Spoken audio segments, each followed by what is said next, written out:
Spider-Man's web shooting sound is iconic, but have you ever wondered, what if I can recreate it from scratch, using just household items? Well, in this video, that's exactly what I'm gonna do. And trust me, it's not as easy as it sounds.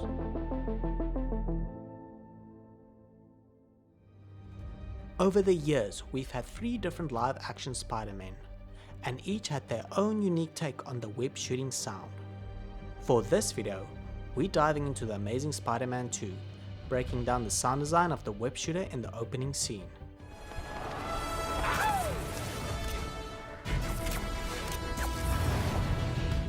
So, Tobey Maguire's Spider-Man had organic webbing, which means that sound design for that would be more biological.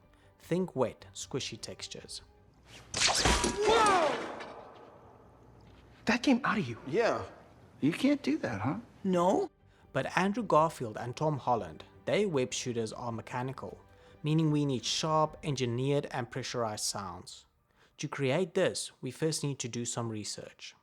This is Shannon Mills, the supervising sound editor for Spider-Man's first MCU appearance in Captain America: Civil War.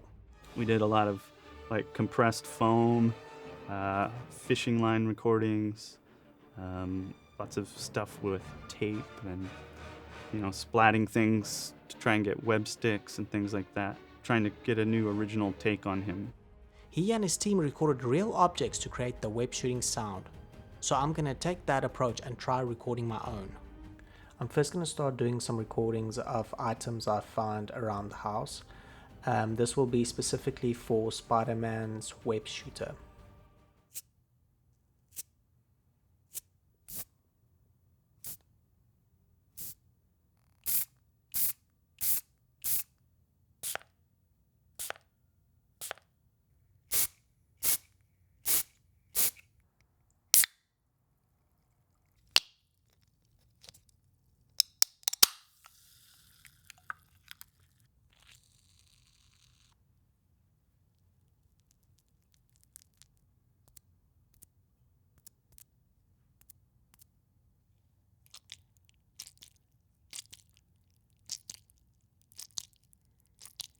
After recording, I import the audio files into Pro Tools.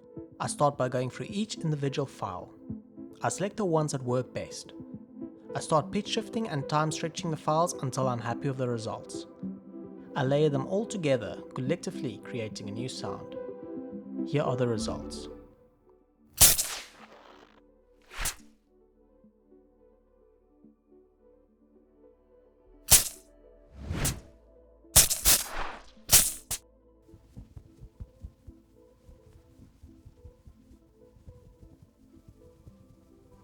I started working on the clothing track by time shifting the recorded files. I speed up the clips, resulting in quicker playback. I then use pitch shift, turning up the ratio knob in order to make the sound seem less heavy by increasing the frequency of the recorded files. Here are the results.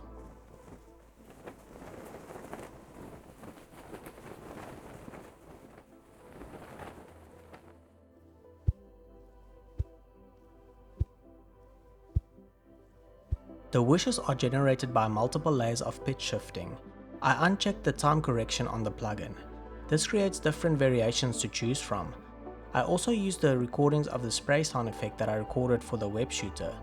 I also pitch shift them and try to manipulate the sound files in order to create slowed down whooshes that fits better within the scene. Here are the results.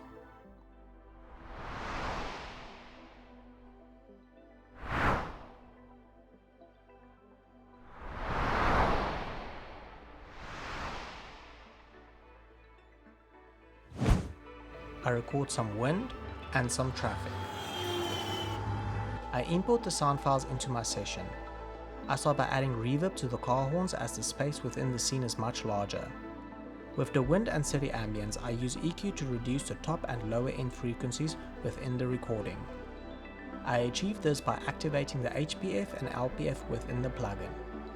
Here are the results.